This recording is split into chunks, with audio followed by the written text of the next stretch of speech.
ZEE5 ಇರುವಾಗ ನೀವು ನಿಮ್ಮ ನೆಚ್ಚಿನ ಶೋಗಳನ್ನ ಎಂದಿಗೂ ಮಿಸ್ ಮಾಡಿಕೊಳ್ಳುವುದಿಲ್ಲ. ಅದು ಸಂಪೂರ್ಣ ಉಚಿತವಾಗಿ.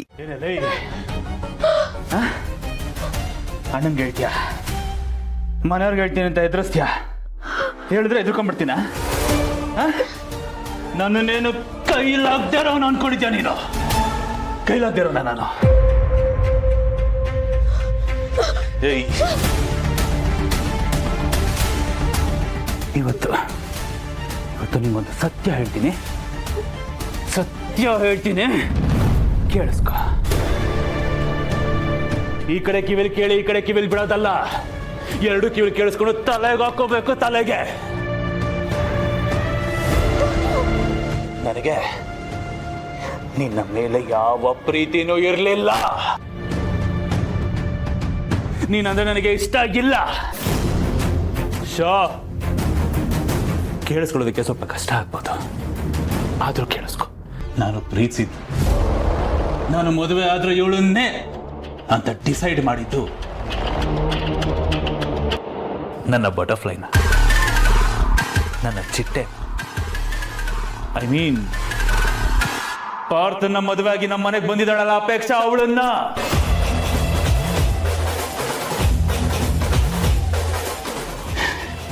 ಅದು ಎಲ್ಲಿ ಯಾಮಾರ್ದೆ ಗೊತ್ತಾ ನಾನು?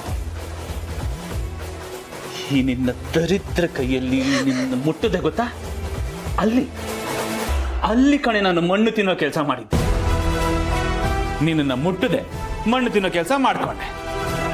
ಮಣ್ಣು ತಿನ್ನಿ ತಪ್ಪಿಗೆ ಕುದ್ಕೆಗೆ ತಾಳಿ ಕಟ್ಟಬೇಕಾಯ್ತು, ತಾಳಿ ಕಟ್ಟಿ ತಪ್ಪಿಗೆ ನಿನ್ ಜೊತೆ ಸಂಸಾರ ಮಾಡ್ಬೇಕಾಯ್ತು, ವಿಧಿ ಇಲ್ಲದೆ. ಇದ್ಯಾವುದು ಮನಸ್ಸಿಂದ ಅಲ್ಲ, ಕರ್ಮ. ನೀನು ಇಲ್ಲಿ ಇನ್ನೊಂದು ವಿಷಯ, ಇಷ್ಟೇ ಗೊತ್ತಾದ್ಮೇಲೆ ಮುಚ್ಚಿಟ್ಕೊಂಡು ಏನು ಪ್ರಯೋಜನ? ಈಗ ನನಗೆ ಸಿಕ್ಕಿರೋಳೆ ದಿಯಾ. ನಾನು ಅವಳನ್ನ ತುಂಬಾ ಪ್ರೀತಿಸ್ತೀನಿ. ಅವಳನ್ನೇ ಕಟ್ಕೋಬೇಕು, ಅವಳನ್ನೇ ಮದುವೆ ಆಗ್ಬೇಕು, ಜೀವನ ಪೂರ್ತಿ ಅವಳ ಜೊತೆ ಇರಬೇಕು ಅಂತ ಆಸೆ ಪಡ್ತಾ ಇದ್ದೀನಿ. ಇಷ್ಟು ರಾಜಾರೋಷವಾಗಿ ಯಾಕೆ ಹೇಳ್ತಾ ಇದ್ದೀನಿ ಗೊತ್ತಾ? ನಿನಗೆ ಗೊತ್ತಿರಲಿ ಅಂತ. ಯಾಕೆ ಅಂತ ಅಂದ್ರೆ ಇನ್ನು ಮುಂದಕ್ಕೆ ನನ್ನ ಮುಂದೆ ಬಾಲ ಬಿಚ್ಚಬಾರ್ದು. ಮುಚ್ಚ ಬಾಯಿ, ಮುಚ್ಚ.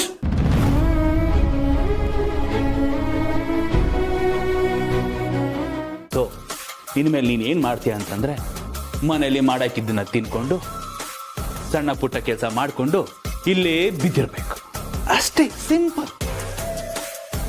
ಬಾಲ ಬಿಚ್ಚಬಾರ್ದು. ಫೈನಲಿ ಇನ್ನೊಂದು ವಿಷಯ ಹೇಳ್ಬಿಡ್ತೀನಿ. ನಾನೀಗ ನನ್ನ baby, I mean Diyan meet ಮಾಡಕ್ ಹೋಗ್ತಾ ಇದ್ದೀನಿ. ಬರೋಕೆ ಒಂದು 2 days ಆಗ್ಬೋದು. ಅಲ್ಲಿವರೆಗೂ ಅಡ್ಜಸ್ಟ್ ಮಾಡ್ಕೋ. ಈ ವಿಚಾರ ಏನಾದರೂ ನೀನು ಅಣ್ಣನಿಗೆ ಹೇಳ್ತೀನಿ ಅಥವಾ ಮನೆಯವ್ರಿಗೆ ಹೇಳ್ತೀನಿ ಅಂದರೆ ಹೇಳೋ, ಹೇಳೋ, ತೊಂದರೆ ಇಲ್ಲ, ಹೇಳೋಗು. ಹೇಳ್ತೀಯಾ? ಗುಡ್. ZEE5 ಆಪ್ ಡೌನ್ಲೋಡ್ ಮಾಡಿ ಎಲ್ಲಾ ಸಂಚಿಕೆಗಳನ್ನು ಸಂಪೂರ್ಣ ಉಚಿತವಾಗಿ ನೋಡಿ.